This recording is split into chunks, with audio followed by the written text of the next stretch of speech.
Alhamdulillah,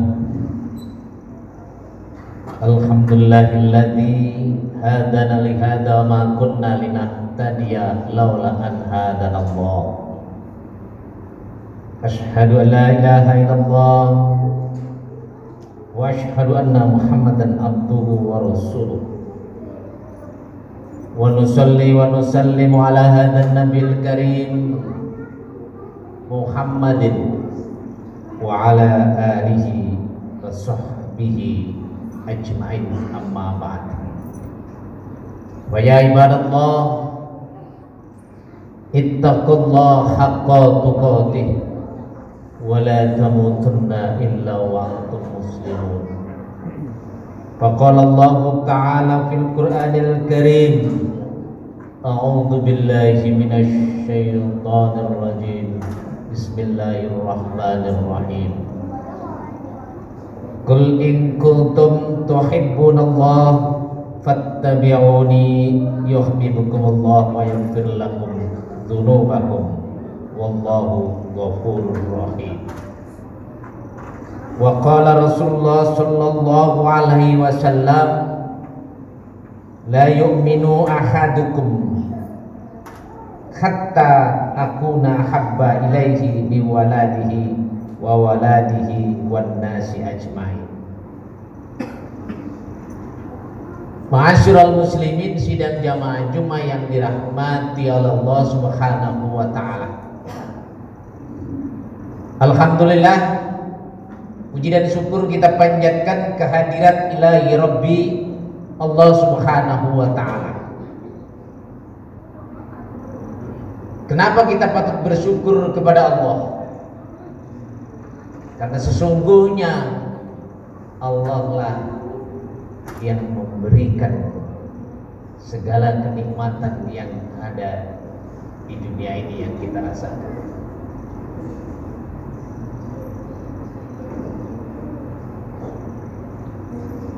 Sejalan apa yang disampaikan oleh Imam Al-Ghazali pernah bertanya kepada muridnya, kenapa sampai hari ini kita masih diberi hidup oleh Allah? Karena sesungguhnya Allah masih sayang kepada kita. Kita masih diberi kesempatan untuk bertaubat atas segala dosa dan kekhilafan kita. Oleh karenanya, sisa umur kita ini mari kita pergunakan dengan baik, sehingga hari ini kita lebih baik dari hari kemarin. Karena mari kita song-song, sesungguhnya kematian kita tidak ada yang tahu. Namun kita semua harus siap dengan bekal yang kita perbuat selama di dunia ini. Salawat dan salam semoga Allah limpahkan kepada baginda Rasulullah sallallahu alaihi wasallam, keluarganya, sahabatnya, dan insya Allah kita semua senantiasa istiqomah menjalankan perintahnya, mengikuti sunnah-sunnah Rasulullah sallallahu alaihi wasallam. Ma'asyiral muslimin, sidang jamaah Jumat yang dirahmati Allah Subhanahu wa taala. Alhamdulillah, di ujung bulan Rabiul Awal, bahwa sesungguhnya di dalam bulan Rabiul Awal ada peristiwa di mana lahirnya baginda Rasulullah sallallahu alaihi wasallam. Maka umat Islam di seluruh dunia ramai melaksanakan peringatan Maulid Nabi besar Muhammad sallallahu alaihi wasallam. Apa yang harus kita lakukan? Bahwa sesungguhnya yang pertama, dengan datangnya bulan Rabiul Awal patut kita bersyukur karena sesungguhnya nikmat yang sangat besar, nikmat yang sangat agung atas kelahirannya baginda Rasulullah Sallallahu Alaihi Wasallam. Tanpa kehadiran baginda Rasulullah Sallallahu Alaihi Wasallam yang membawa risalah syariat Islam, mungkin hari ini kita tidak tahu meluk agama apa. Karena itulah kita patut bersyukur.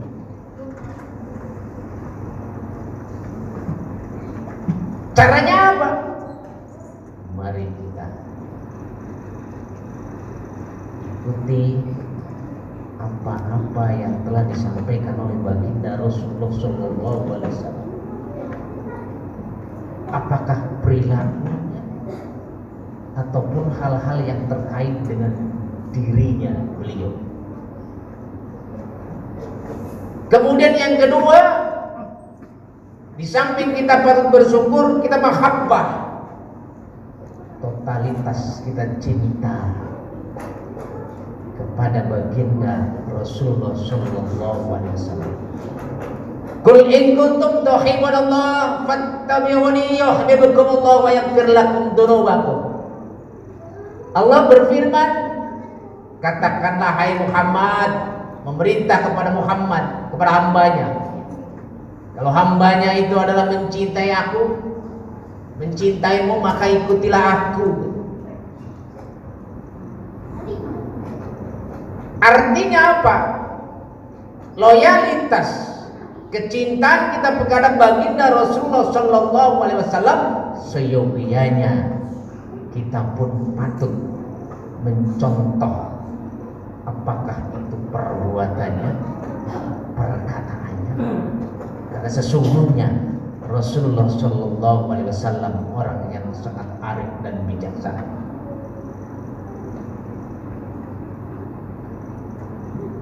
Rasul tidak pernah menjudgment, mengklaim seseorang, bahkan siapapun Rasul menghormati. Ketika kita hubungannya hablum minan nas, maka konsep dasarnya adalah bahwa sesungguhnya kita sama-sama ciptaan Allah Subhanahu wa Ta'ala.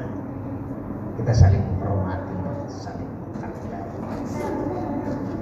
Kemudian yang ketiga, apa yang harus kita lakukan? Mari kita hidupkan sunnah-sunnah Rasulullah Sallallahu Alaihi Wasallam. Apa hal-hal yang dilakukan oleh Rasulullah Sallallahu Alaihi Wasallam? Bahwa Rasul adalah orang yang selalu dia sabar. Kita pun ditanamkan untuk selalu bersabar. Sabara yasbur sabran, artinya menahan diri. Sabar dalam menghadapi musibah yang Allah berikan kepada saya atau kepada kita. Karena sesungguhnya ketika Allah menguji manusia, itu adalah bukti kecintaan Allah kepada kita semua. Ketika manusia diuji dengan satu kesulitan, maka dirinya akan mendekatkan diri kepada Allah Subhanahu wa Ta'ala. Banyak berdoa, bersujud, karena Allah rindu melihat hambanya. Maka patut kita bersabar, karena sesungguhnya ujian itulah datangnya dari Allah. Mungkin kita lupa ketika kita senang, manusia banyak lupa. Tapi ketika kita diuji dengan satu kesulitan, baru kita sadar bahwa sesungguhnya Allah Maha segala-galanya. Sabar dalam menghadapi musibah, begitu juga kita sabar dalam melaksanakan perintah. Karena melaksanakan perintah sholat pun dituntut kesabaran. Ketika seseorang tidak sabar, di mana saat imam membaca surat-surat yang panjang, maka mungkin kita terasa tidak nyaman.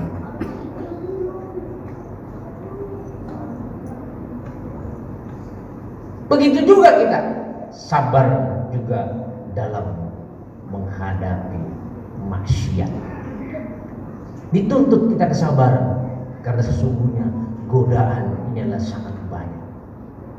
Yang terakhir, sabar dalam menerima takdir orang lain. Inilah ketika kita tidak sabar menerima takdir orang lain, maka muncullah suudzon, iri, hati dengki dan lain sebagainya. Sesungguhnya tidak bisa kita samakan antara diri kita dengan orang lain, sekalipun satu titik. Tidak bisa, harus kita sama.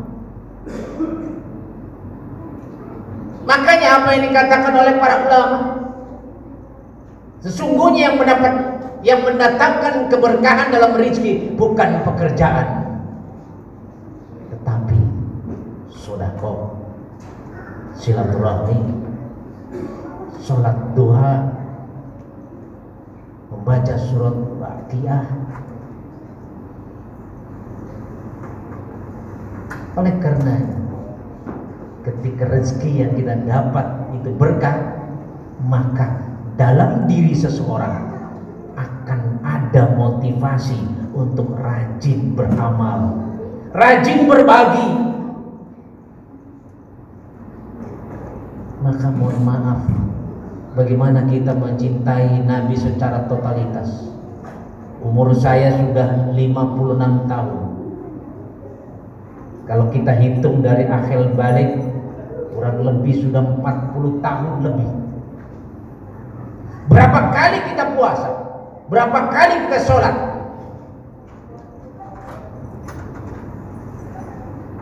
Tapi sejujurnya lebih-lebih berapa kali kita berangkat haji dan umroh dengan harapan ketika kita kembali dari umroh dan haji adalah mabrur, ada perubahan dalam dirinya.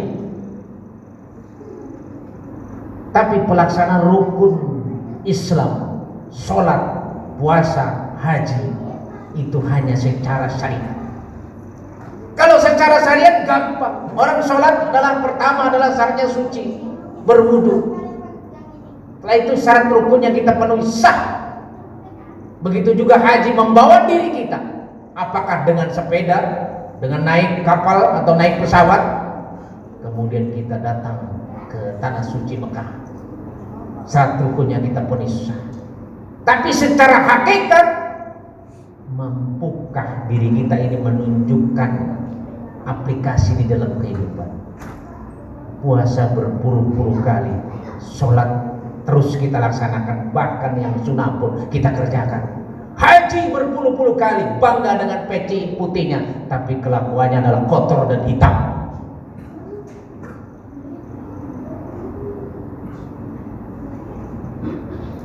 Maka oleh karenanya, mari secara hakikat sujud berkali-kali, tetapi mohon maaf, manusia selalu dikalahkan oleh hawa nafsu. Sombongnya bertambah terus, kikirnya, meditnya tidak kurang-kurang, malah bertambah pelit. Katanya totalitas cinta kepada baginda Rasulullah Shallallahu Alaihi Wasallam. Mari kita tunjukkan aplikasi. Makanya maknai sholat itu adalah ketika kita mengucapkan takbir Allahu Akbar, kita hadapkan tangan kita dengan mengucapkan kalimat Allahu Akbar, sesungguhnya Allah Maha Besar. Berarti sesungguhnya kita ini tidak ada apa-apanya. Tanpa ridho, tanpa kehendak dan kekuasaan Allah, tidak mungkin kita berdiri di masjid atau duduk saat ini. Itu akhirnya makna yang perlu kita ini. Makanya pahami makna dan gerakan-gerakan itu. Ketika kita sujud, kepala yang kita sangat hormati dan sangat hargai itu disejajarkan dengan kaki kita. Begitu rendahnya diri kita. Mengapa kita terus sombong dan takabur? Kadang kita ketika lain kelompok atau lain golongan pun sudah saling mengkafirkan, membid'ah-bid'ahkan, menghukumi, menjudgment bahwa sesungguhnya diri kita ini tidak ada yang tahu diterima atau tidak ibadah kita. Ulama zaman dulu terbiasa dengan perbedaan pendapat. Sekarang kita ada sedikit perbedaan, langsung menjudgment, bahkan mengkafirkan. Maka wajar umat Islam selalu berantem. Di sebelah selatan teriak Allahu Akbar, di sebelah barat pun teriak Allahu Akbar. Sama-sama yang diteriakkan Allahu Akbar, tetapi tetap bermusuhan. Mari kita dewasakan. Makanya kita belajar agama tidak cukup kita dengan hanya tahu Al-Quran, hadis. Kita harus tahu fikih, harus tahu sorobnya. Maka ketika itu akan keliru ilmu mantik, bayan dan lain sebagainya. 44 cabang ilmu harus kita kuasai kalau memang kita ingin menjadi ahli benar. Inilah kesombongan dalam diri kita. Mari kita buang jauh-jauh. Sesungguhnya kita hanya menghadap ridha Allah Subhanahu wa taala. Sehingga kita berharap ibadah kita diterima oleh Allah Subhanahu wa taala. Terima kasih. Barakallahu bi amalina wa a'malina innahu was-sami'ul basir. Allahumma shalli ala Muhammad wa ala ali sayyidina Muhammad.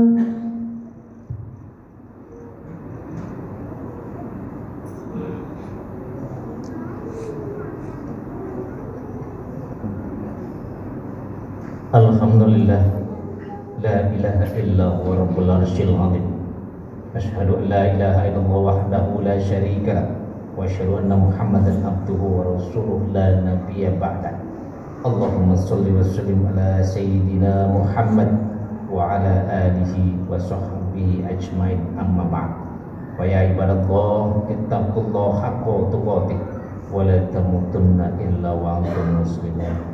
وقال الله تعالى في القرآن الكريم أعوذ بالله من الشيطان الرجيم بسم الله الرحمن الرحيم إن الله وملائكته يصلون على النبي يا أيها الذين آمنوا صلوا عليه وسلموا تسليما اللهم صل على سيدنا محمد وعلى آل سيدنا محمد كما صليت على إبراهيم وعلى آل إبراهيم وبارك على سيدنا محمد wa ala ali sayyidina Muhammad kama barakta ala Ibrahim wa ala ali Ibrahim bil alamin innaka Hamidum Majid. Marilah kita sejenak menundukkan kepala kita, merendahkan hati kita, menundukkan tangan kita. Mudah-mudahan hajat kita Allah kabulkan. Astagfirullahaladzim. Astagfirullah. Astagfirullah. Allahumma ighfir lil muslimina wal muslimat wal mu'minina wal mu'minat al ahya'i minhum wal amwat. Rabbana wa atina ma wa'adtana ala rusulika wa la tukhzina yawmal qiyamah innaka la tukhliful mi'ad. Rabbana atina fid dunya hasanah wa fil akhirati hasanah wa qina adzabannar. Ibadallah, innallaha ya'muru bil 'adli wal ihsan wa ita'i dzil qurba wa yanha 'anil fahsya'i wal munkar wal baghi ya'idukum la'allakum tadhakkarun. Fadhkurullaha al-'azim yadhkurkum wa dawu yastajib lakum wa la dzikrullahi akbar. Aqimis shalah.